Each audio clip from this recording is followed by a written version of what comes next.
우리는 생일이나 결혼 등의 특별한 일이 있을 때 케이크에 촛불을 켜고 축하합니다. 그리고 그것을 당연하게도 함께 나눠 먹죠. 그런데 궁금하지 않나요? 우리는 언제부터 케이크를 먹었고 축하할 일이 있으면 왜 케이크가 등장하는지요?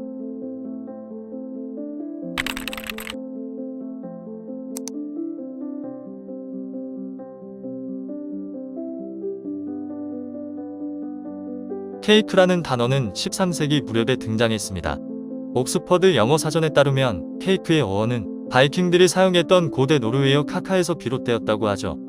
그런데 단어의 등장 시기와 다르게 인간이 케이크를 먹기 시작한 역사는 고대 이집트 시대까지 거슬러 올라갑니다. 고대 이집트인들은 밀가루 반죽을 이스트로 발효시키는 방법을 오래전부터 알고 있었습니다. 람세스 3세의 묘에는 발효시킨 반죽으로 다양한 빵을 만드는 과정이 상세히 기록되어 있죠. 이러한 제빵 기술은 그리스와 로마로 전해져 더 발전했는데요. 그리스는 100종류에 이르는 케이크를 만들었으며 로마인들은 꿀과 치즈를 넣은 빵인 리범을 먹었다는 기록이 있죠. 이 기록의 일부는 우리가 먹는 치즈케이크의 조상으로 여겨집니다. 그리고 로마인들은 빵과 케이크를 구분하여 만드는 제빵사가 있을 정도로 케이크의 진심이었습니다. 그 이유는 여러 문헌을 통해 확인됩니다. 그리스 출신의 철학자인 아데나이오스가 쓴 현자의 식탁에선 술과 풍요의 신인 디오니소스에게 바치는 제물로 케이크를 준비했으며 인류학자 프레이저의 저서에도 그리스 사람들은 가을 축제 때 곡식의 여신 페르세포네에게 케이크를 바치며 추수에 감사를 하고 내년의 풍년을 기원했다고 하죠. 한편 신에게 바치는 케이크는 둥근 형태였습니다. 여기에는 고대 로마인들의 신념이 담겨 있는데요. 농사를 지었던 로마인들은 계절의 변화를 주관하는 태양과 달을 매우 중요하게 여겼고 동시에 삶과 죽음을 주관하는 신적 존재라고 생각했습니다. 하여 태양과 달을 형상화한 둥근 케이크를 제사에 올렸던 것이죠. 이러한 전통은 다양한 지역과 민족에 나타납니다. 대표적으로 고대 켈트인의 축제인 벨타인이 있죠. 이 축제는 겨울이 지나고 봄의 시작을 알리는 5월에 열리는데 이 기간에 태양을 닮은 둥근 케이크를 만들어 언덕에서 굴리며 제사를 지냈다고 합니다. 태양이 쉬지 않고 움직여줄 것을 기원했던 것이죠. 이 외에 러시아에선 태양 케이크라고 불리는 얇고 둥근 팬케이크를 만들어 마슬레니차라는 신에게 바쳤고 고대 중국에서도 중추절에 달과 같은 형태의 월병을 만들어 달의 여신 항아에게 제사를 지냈죠. 이렇게 원형의 케이크는 동서양을 막론하고 곡식과 과일이 풍성하게 맺기를 기원하는 의식의 음식이었습니다. 그러다 17세기에 철제 오븐이 만들어졌고 금속이나 나무로 만든 원형의 케이크 틀이 널리 보급되었습니다. 이렇게 케이크는 둥근 형태가 일반화되었습니다. 우리는 생일이면 케이크에 초를 꽂고 소원을 빕니다. 마치 전통처럼 이어져 오는 이 행위는 고대 그리스에서부터 시작되었습니다. 그리스인들은 평소에는 신과 교감을 할 수 없지만 태어난 날인 생일에는 신과 영적인 소통을 할 수 있다고 생각했습니다. 그래서 생일이 되면 둥글게 만든 빵을 다산과 번성을 상징하는 달의 여신 아르테미스 신전에 바쳤습니다. 그리고 신전 바깥에서 장작에 불을 붙여 소원을 빌었죠. 그러면 자신의 소원을 담은 연기가 하늘로 올라가 신에게 전달된다고 믿었습니다. 이것이 우리가 생일 케이크에 꽂힌 촛불을 보며 소원을 빌고 촛불을 끄는 이유입니다. 한편 결혼을 축복하고 다산을 기원하는 목적으로 케이크를 사용하기도 했는데요. 로마 시대 때는 결혼식에서 신랑이 신부 머리에 케이크를 떨어뜨려 깨뜨리는 전통이 있었습니다. 당시의 케이크는 현재와 같은 부드러운 형태가 아니고 딱딱했기 때문에 머리에 부딪히면 조각났죠. 이렇게 깨진 케이크 조각을 하객들과 나눠 먹는데 그 수가 많으면 아이를 많이 낳는다고 생각했습니다.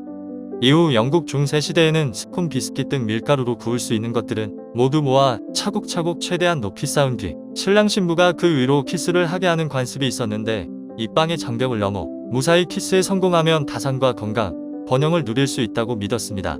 이것이 오늘날 여러 층으로 쌓은 웨딩 케이크의 유래입니다. 그러다 16세기 영국의 한 제빵사에 의해 3단의 웨딩 케이크가 만들어집니다. 이 제빵사는 런던의 세인트 브라이드 교회를 모델로 케이크를 만들었다고 전해지죠. 그리고 이것이 세계적으로 퍼지면서 오늘날 웨딩 케이크의 형태로 정착되었습니다. 지금은 웨딩드레스처럼 하얀 케이크를 만들기 위해 겉에 설탕과 흰자를 섞은 크림을 바릅니다. 하지만 중세시대에는 다량의 설탕 시럽이나 가루를 겉에 뿌려 오븐에 구웠죠. 그러면 설탕이 녹은 뒤 식으면서 딱딱하고 투명한 얼음처럼 변하는데요. 우리는 이것을 아이싱이라고 부릅니다. 빵에 꿀을 바르던 전통이 중세에 이르러 설탕 시럽이나 설탕가루를 뿌리는 것으로 바뀐 것이죠. 16세기 설탕은 매우 비싸고 훌륭한 감미료였기 때문에 왕실의 전유물이었습니다. 따라서 고운 설탕으로 아이싱한 케이크는 왕실의 권위와 부를 표현하는 하나의 방법이었죠. 그러나 이러한 아이싱 케이크에는 하나의 단점이 있었는데요. 눈처럼 하얀색의 케이크를 만들기 위해 겉에 설탕을 두껍게 입혔고, 따라서 칼이 들어가지 않을 정도로 딱딱했죠. 그래서 이때부터 신부와 신랑이 함께 케이크를 자르게 되었다고 합니다. 이후 19세기의 제빵사들은 곱게 정제된 설탕과 달걀 흰자를 섞어서 케이크 위에 펴발랐고, 이 기법은 1840년 빅토리아 여왕의 결혼식 때 사용되었습니다. 때문에 로얄이라는 이름이 붙었죠. 이때부터 순백의 케이크는 순결한 결혼식을 상징하였습니다. 반면 설탕을 구하지 못한 평민들은 케이크에 라드를 발라 순백색을 나타냈습니다. 그리고 라드를 긁어낸 후에 케이크를 먹었죠.